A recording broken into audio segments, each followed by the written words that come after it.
Beloved, this is the Culture and Camaraderie podcast, the most thought-provoking, introspective, industrious, creative discussion with my man, Tiberius. Wagi. Gweezy. Oh, that was actually not tight at all, miserable. fam. That was with my lefty, but nobody knows because we're all audio. Yeah, fam. Damn. Wait. We got topics today, man. Give me a second. We have bare topics today. Oh yeah, can you subscribe to our Instagram and YouTube, please? Yeah. And make a comment. YouTube. Cause everything else. Yeah. I think that's all I have to say. Yeah, man. We want to chat. Actually, it'll be cool if we can start getting into chatting to you guys on the fam. on the pages. Yeah. Should I follow everybody back? People giving a bit more of their opinions on. Someone said that becoming a writer, writers.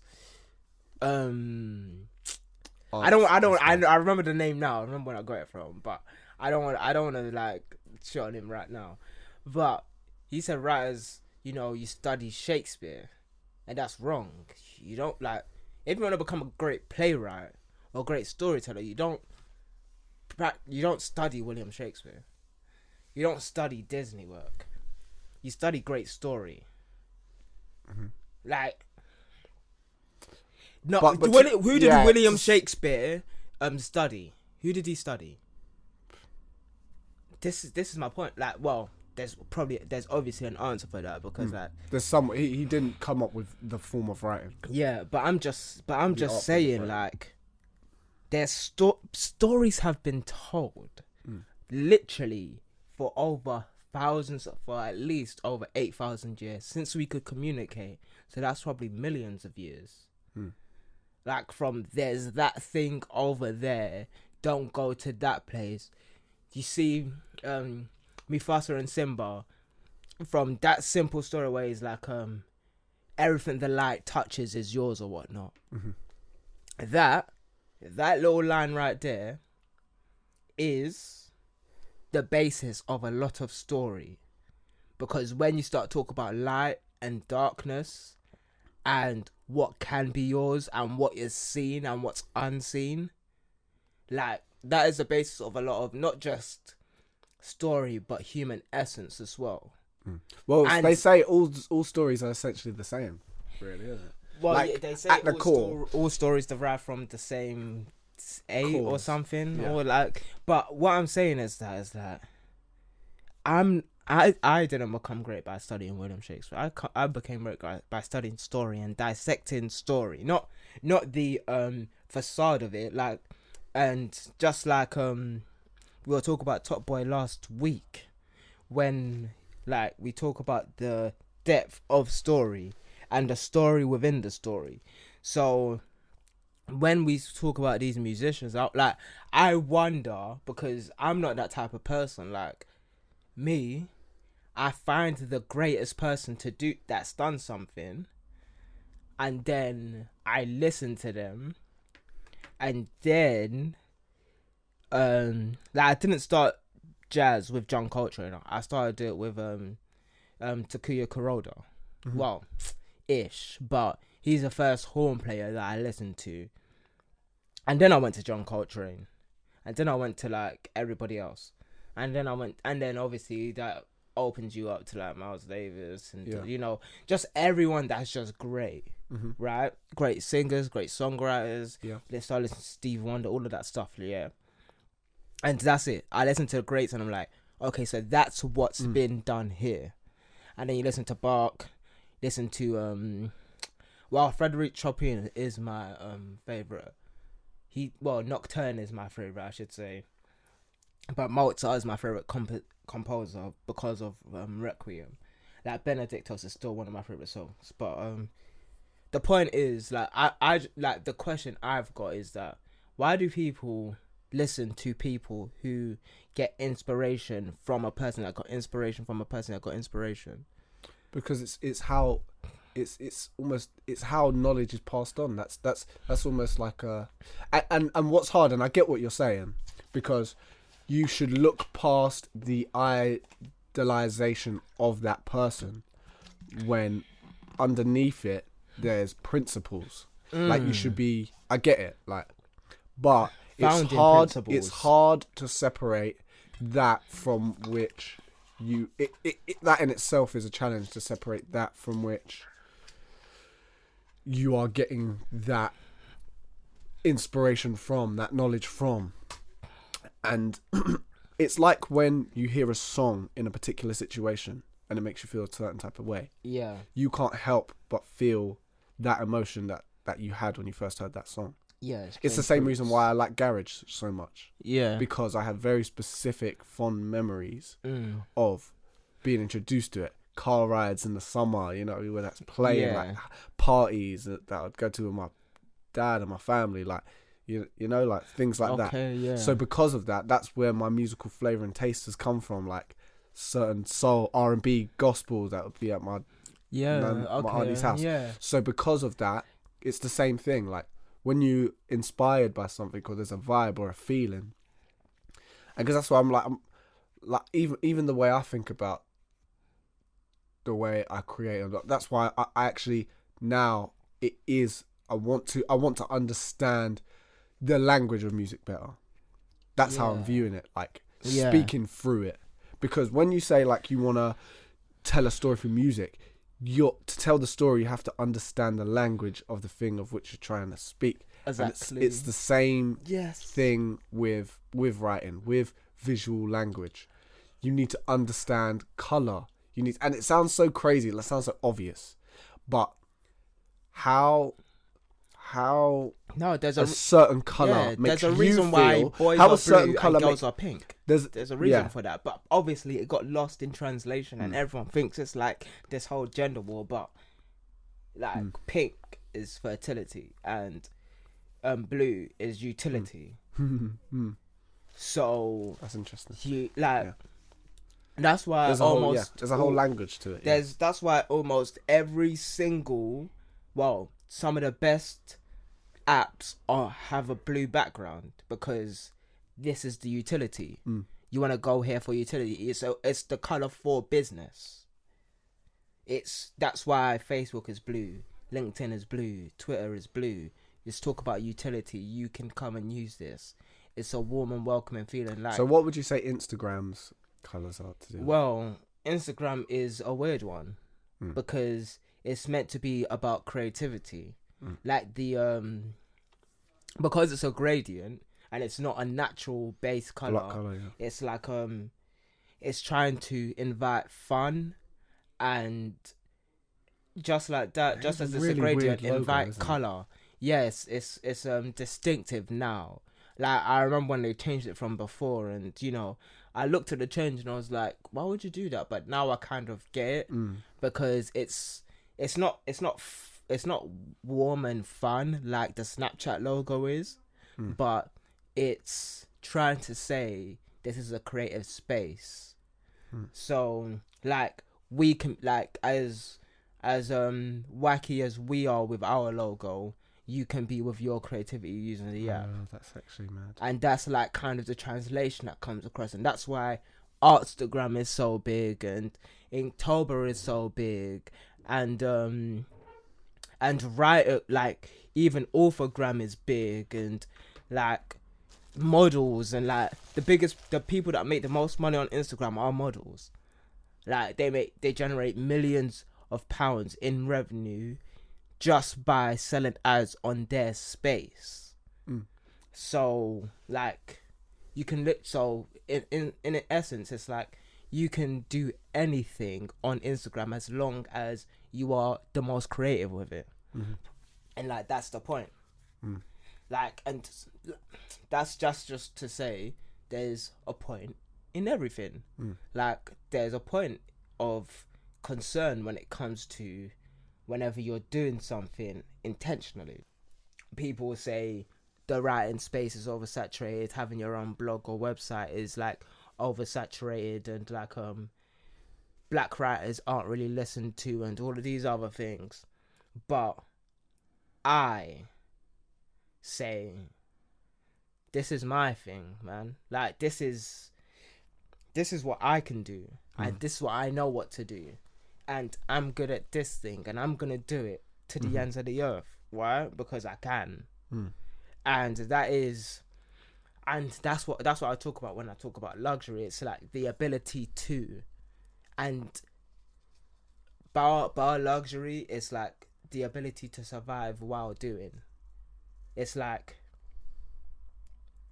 I'm coming out with a book, and this isn't just a book. This is my opener. This is fam. Is that the beginning? Wait, let me see what. First steps. This is my self-reliance. Ralph Waldo Emerson is one of my favorite essay writers, right? Like, self-reliance is literally one of my favorite essays to read, listen to, everything.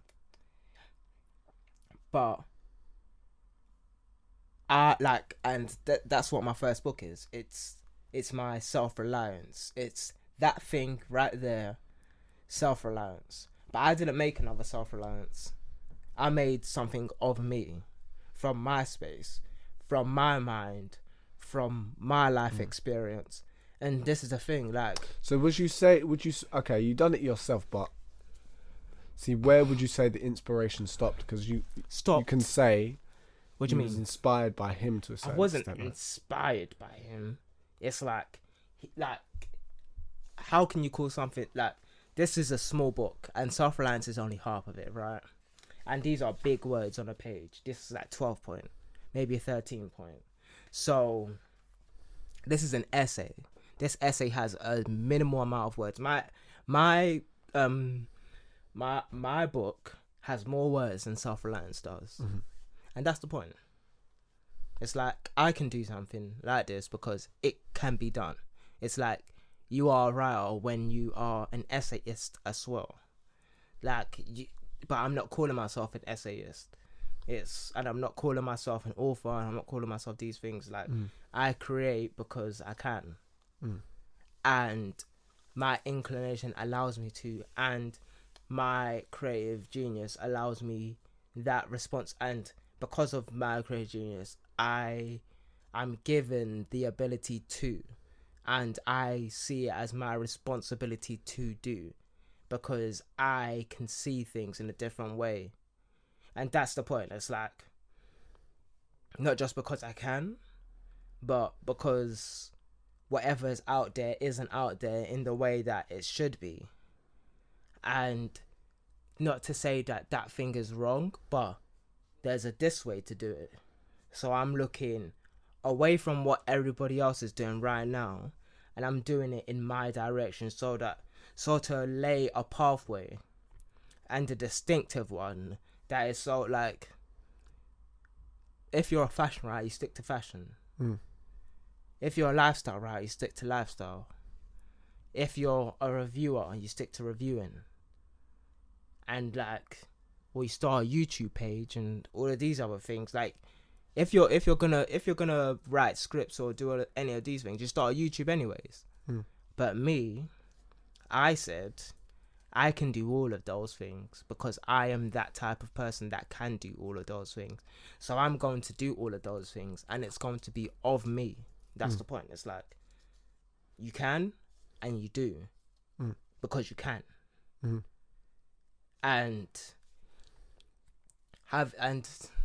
when you have that level of like non-fuckery, because all the fuckery is like you are at a 10 and the fuckery is at like a 6, right? But you hear the fuckery, so it's close enough that you can hear it, but it's too far to even touch what you're even like. When you know, like, well, it's the thing. It's like the question should be, does everyone know that they can do anything that they feel like? Does every artist know that? Like, and all you need to do is understand structure sometimes. Like, you don't need to do everything, but when you're creatively inclined like that, like, you don't just think of a song, you think of a music video, you think of all of these other things and all of these other visual elements that go with it. So it's like, you're not just thinking about songwriting, and you're not thinking about just song structure and all of that stuff. You're thinking about everything after you finish the song. And so that is that creative inclination. It's like, yeah, there's something to that. There's like, that's something you can tap into. It's the same thing as like when writers or film producers also become directors or vice versa. I had no idea these were Bluetooth. Yeah. That's funny. Why is that funny? Nah, I just didn't know. Oh, I love them though, man. They look cool. They're hard, like. But yeah, they're quite expensive, though. Just whereas I had to swing. Tate didn't want them. She was gonna sell them. So you just took up for a... No, but I gave her some money. I gave her like 40 quid. What? Fam, if my sibling didn't want something, I'm taking it, fam. Nah, but I gotta give her a little bit of dough, you know? I'm joking. No, I'm not joking. But okay. You're not joking. I know you're not joking. They don't know but, that. You know. But yeah, no, man. It's like it's true, and I think sometimes Do you feel you could do anything? That's a sticky question, man. You're putting me on the spot right now. Like, you can't be asking me questions like that on the podcast. No, but yeah, do you think you can do? Do you know what? Yeah, it's like I feel like creatively I can. I feel like I have the capacity to make whatever, because I do that. Have you filled that cup? Have I filled that cup? No, because do you know why? Because you have the capacity, I get frustrated because when also there's something to put in a certain amount of time into certain things, because look, everything is always a balance of time, yeah, and the amount of, because the more time you put into something, the better you're going to be at that thing, right? Yeah. We can all agree on that. And when you want to flesh something out, it's like that conversation we was having before, when we had all these ideas in our head, but we didn't have the actual skill set to be able to pull these things off. You don't always have, when you've got an idea, you don't always have the whole skill set of the thing that you're trying to do. So there's a certain level of amount of time.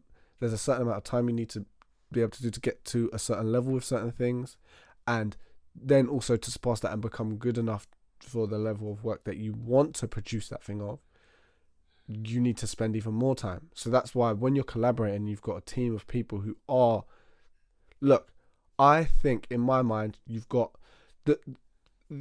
your like people's skill sets are almost like you've got a main skill that you're good at, then you've got the sub skills that support that main skill, or not necessarily support that main skill, but they're things you can do and you can do good enough that it supports the main thing, like, well. Do you get what I mean? I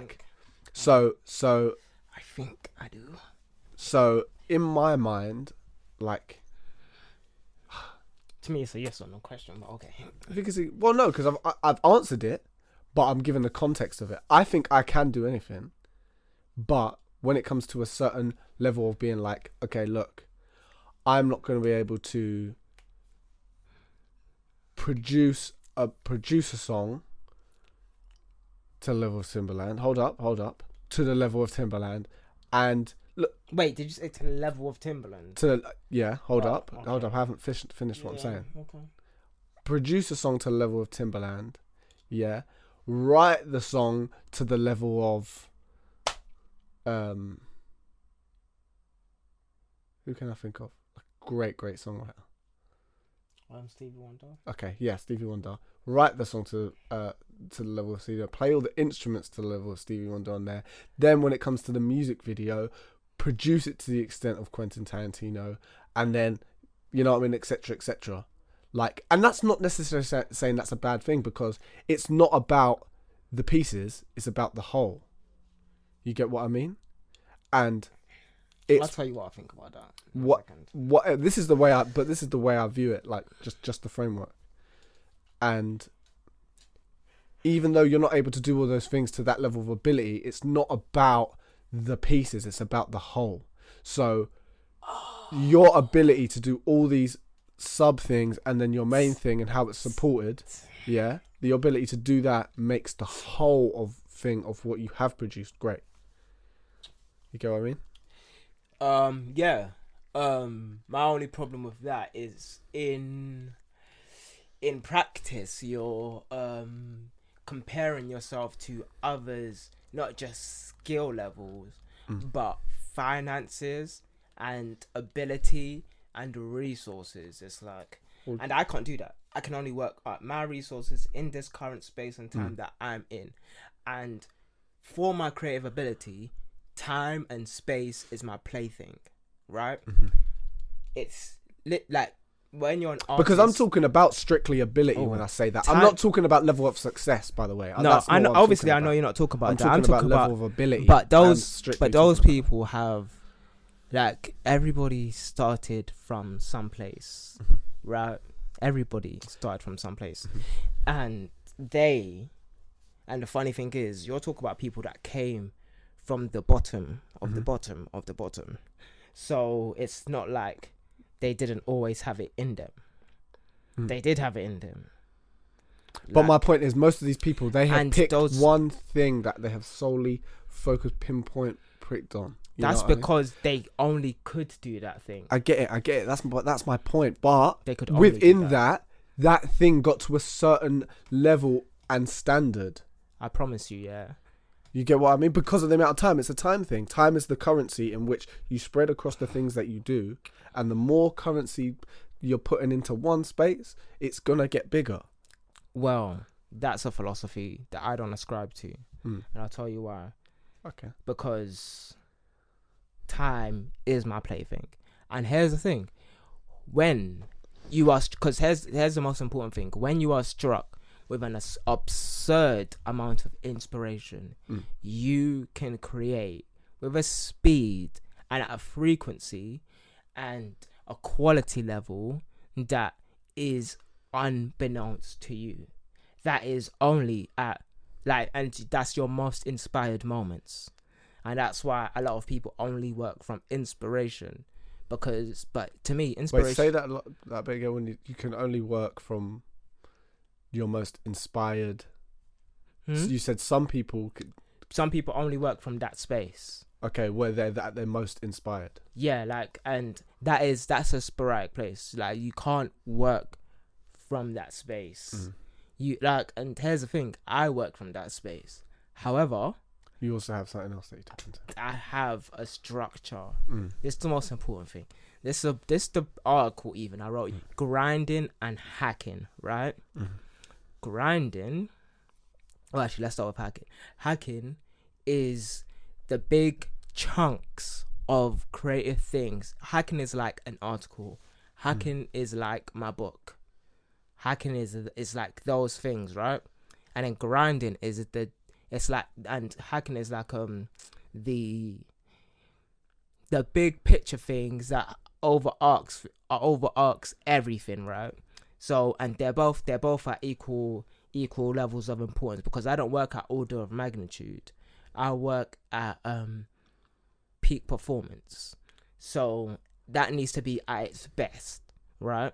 At the best that is of the level that you can do. And that is perfectly fine.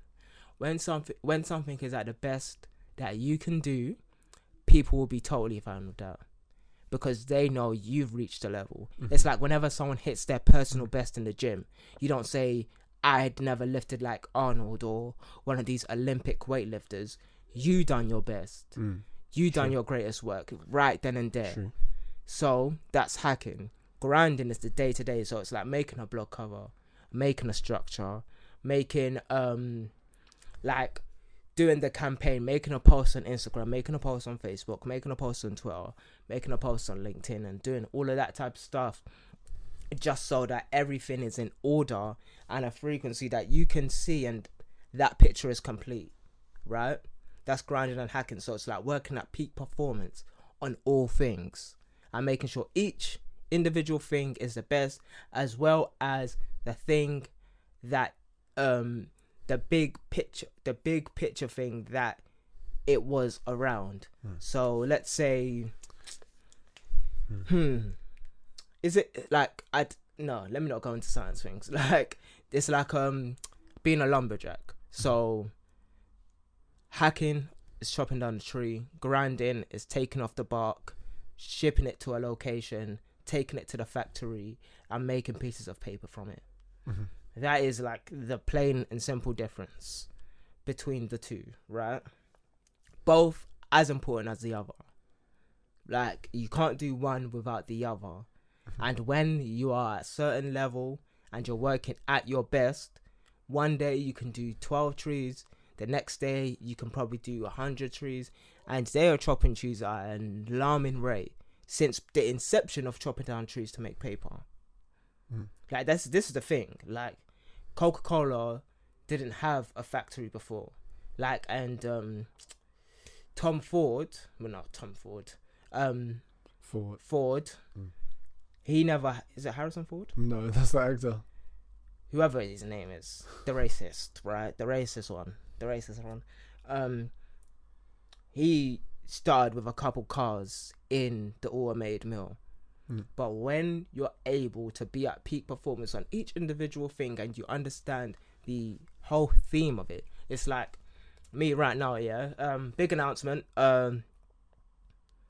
I sent my book off to the distributor, so boom, we are locked in. Okay, we are locked in. Typos, don't even talk to me about typos, fam. Yeah, but generally, the book is sent away. Dead. I done my cover, everything, right? But also, I had to do invites. I had to send invites. I had to make a guest list. I had to look for a location for the launch. I had to do all of these things, and I had to make sure that everything was on point, right? Not just from the book level, not just from a chapter level, not just from an essay level, but everything across the board was the best that I could possibly do and the best that I know how to do. That's peak performance. I'm not looking at Ralph Waldo Emerson. I'm not looking at Will Durant. I'm not looking at Jordan Peterson. Who else is on my bookshelf? Benjamin. I'm not looking at Benjamin Graham. I'm not looking at Napoleon Hill. I'm not looking at anyone, right? I'm not looking at Ben Franklin, right? I'm looking at me. What can I do to the best of my ability at the highest frequency and highest level that I could possibly do in this year? And it's not just write one book. It's, I wrote multiple essays. I wrote multiple articles. I wrote dissertations, really and truly, like genuine ones as well. So it's like, that's the best I can do this year. And that's not even the most, because it's not just about writing. It's about peak performance. It's like everything else. Like, how many places can I post? How many places can I be? How many places can people see me? How many ways can I show this work off? So it's not just about the writing. Like, because I could have dropped an article every day, like I am doing now in Prime Night, but I could have done that back then, like when I noticed that I could do that. But I didn't, because the important part is the performance of everything, of me as an artist. As a whole, yeah. Because I done mad, bare complex covers. I done bare editorials.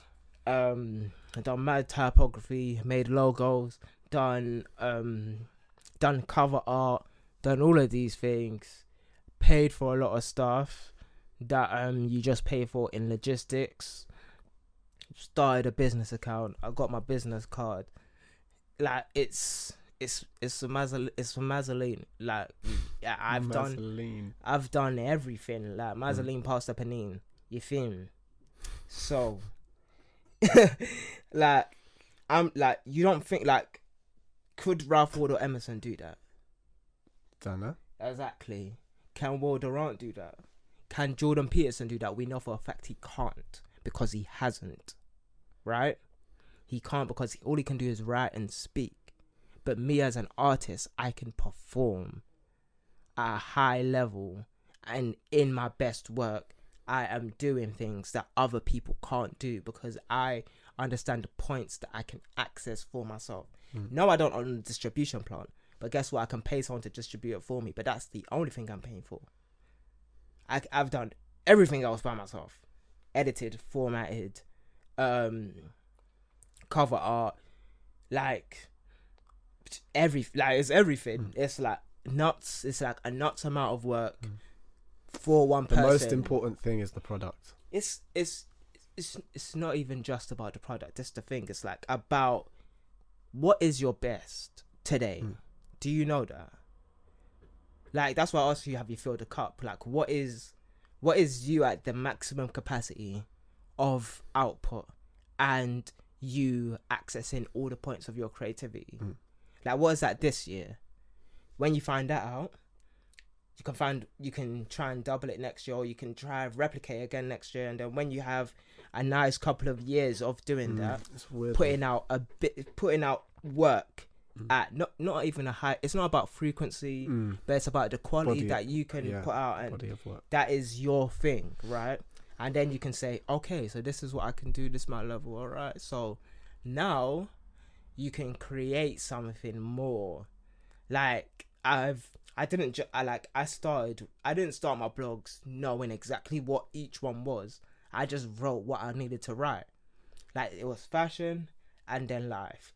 Fashion and then life. And then it's like, wait, this is an essay that ties to the other essay and ties to this part. And then, like, this is like this is a thought of mine, and this is a dialogue that I'm starting that's spanning over a period of time.